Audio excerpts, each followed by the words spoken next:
Clinton Miner here from Sage Sawtooth Bushcraft. You know, one of the main reasons that I started making these videos, and we've gone all over the place with them, but one of the main reasons I started making these videos was because as I looked at videos on YouTube to try and learn these processes, what I found were that there were folks in the East Coast that were providing instruction on the flora and fauna that were there that could be used for bushcrafting. I found that there were folks in the Pacific Northwest in what is essentially a carnivorous rainforest. I found people in the Southwest, out in the desert with the cactus and the yucca and those types of opportunities, so those types of resources that were talking about bushcrafting, but I didn't find what I was looking for that really covered what is found in my name, or in the name of my channel, and that is from the sagebrush plains to the Sawtooth Mountains. What resources in a package can I use in various areas that can allow me to survive and to thrive and to enjoy the outdoors? And so what I've been trying to do, and what I hope to do further in this channel, is to provide you with some of the things that I've learned about those various resources. Today we're going to be talking first about a resource that you can find almost in any of the areas of my environment, from the most arid desert, sagebrush, what most people would consider very barren land, clear to the tops of the mountains, and that is the cottonwood tree.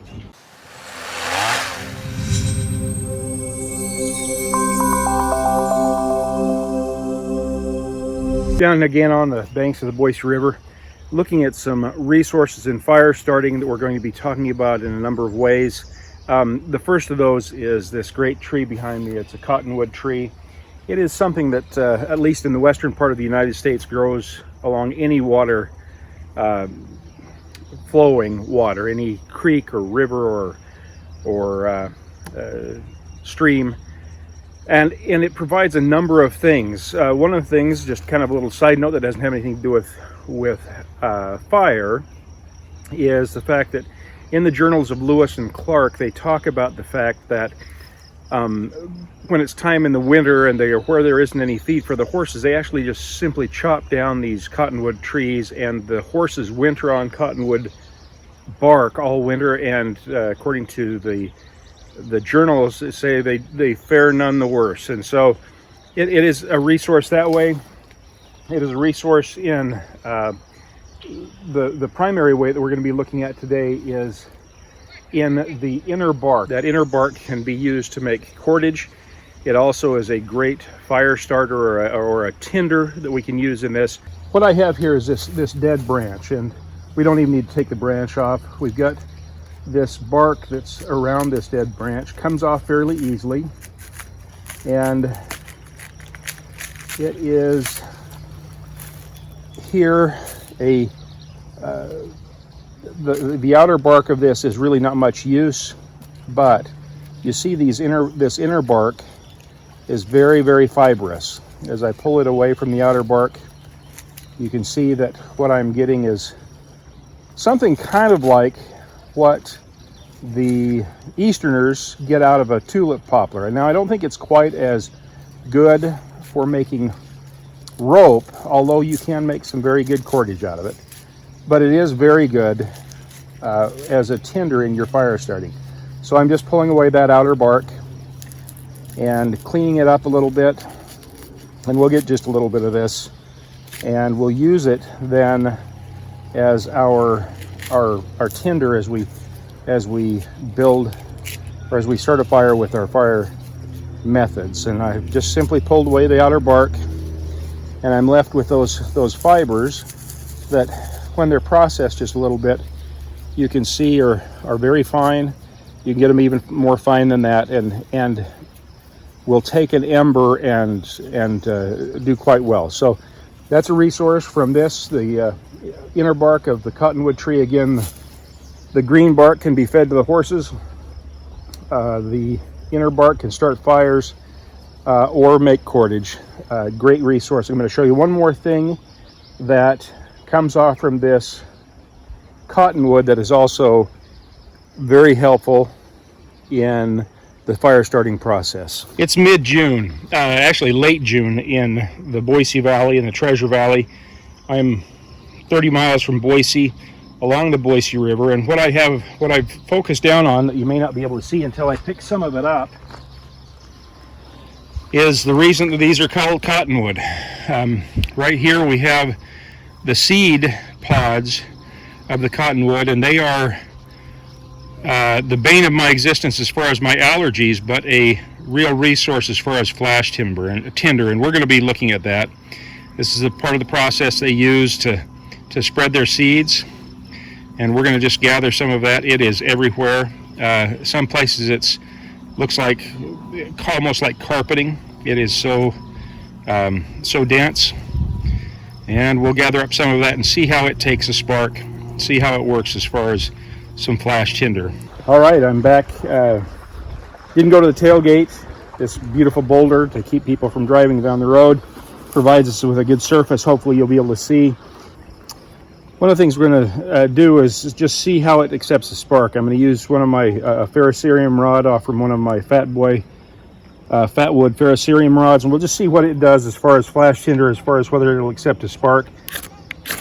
Oh yeah, that's some pretty good flash tinder there. Still burning, just barely. I think I need to spread it out a little bit, but that takes a spark very easily. There we go again.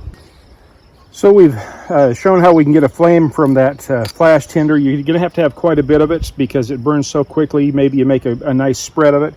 But we're going to try something else with this inner bark. This inner bark is I think fairly dry, and one of the things I've been working with for the first time and really ever is trying to work with starting an ember in some char material. And of course you can do that by getting a spark onto it. You can do that with a number of methods, but one of the easiest ways to do that when you're first starting out is to use a magnifying glass. And so what we'll do is we will see if we can't get a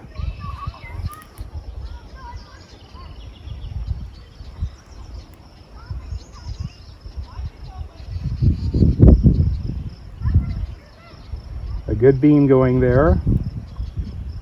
Try and keep it uniform, and see if we haven't. So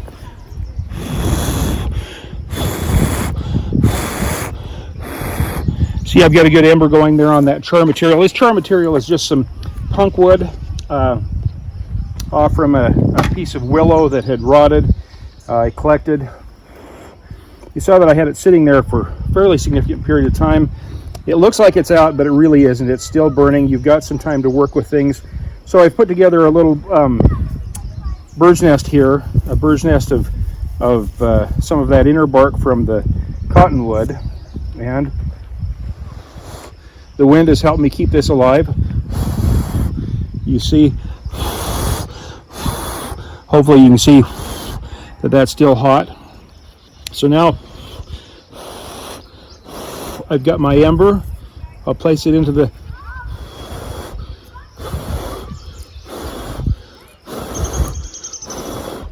bird's nest. Now I'm starting to get a little smoke.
and there we've got flames. So fairly easy process. Like I said, it's really easy. It's a good way to start working with this char material to use the magnifying glass, because it's so easy to get a spark started, and you learn the process of transferring that to your tinder material. So this is a really good place to start the process. As I said, I took this punk material, I put it in a can with a metal lid, an old cookie tin, poked a hole in it, baked it over fire. We'll have a video that shows how that works, but it's then from there,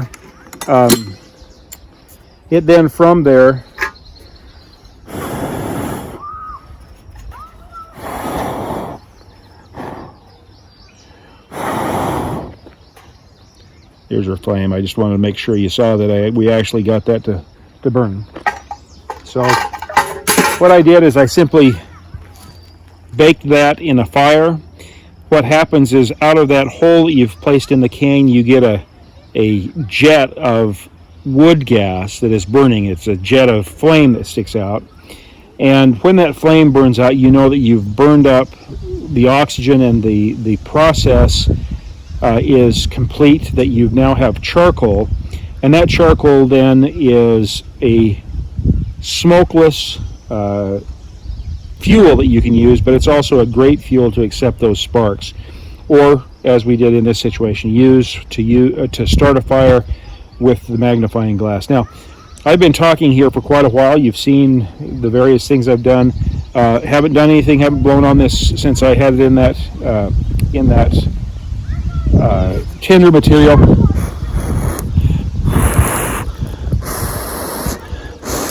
And you can see I still have a flame. So you've got a long burning match here, that if the first one didn't work, I can always gather up some more tinder, especially with the slight breeze I've got going on here. This will continue to stay hot as long as I want it to. I can put it out like a cigarette on my surface if I want to, but as long as I want to keep something hot, it'll burn like a punk and just keep burning until I have the time to put together my tinder bundle, the time to process that tinder bundle sufficiently that I can make a good bird's nest, and the time that I can take to then get the flame going by the process I've just showed you. So a couple of resources. Cottonwood, the cottonwood itself, once it's dried out, makes great tinder charcoal as well. The cottonwood, the wood of the tree, because it's a very soft wood, also makes a very, very good charcoal base. So you break it up, chop it up, break it into pieces, process it like I've described in the cookie tin or in a can, and you'll end up with this charcoal that is very good. This, I think, is some willow. But again, this has been burning for probably 5, 6, 7 minutes, and I think would burn indefinitely. Just keep working its way down, particularly if I'll just give it a little blow here and there. So this is Clinton Miner from Sage Sawtooth Bushcraft, and provide you with another set of resources: that flash tinder from the cottonwood, the inner bark from the cottonwood that can be used, as we'll show in a future video, for cordage, but also can be used as that tinder bundle. Makes a great tinder bundle when it's dry. The outer bark, when it's green, can be fed to livestock. It is a great resource as far as a tree, and something that you need to add to your processing. It is a great resource as a tree, and something you need to add to your playbook as you're looking at things to do to survive, to thrive, and to enjoy the outdoors. Once again, if you haven't, please subscribe. If you like these videos, really appreciate the thumbs up. And until the next video, this is Clinton Miner from Sage Sawtooth Bushcraft. We appreciate your support, and we have you in our prayers, and hope that you have us in your prayers as well. Until next time, thank you.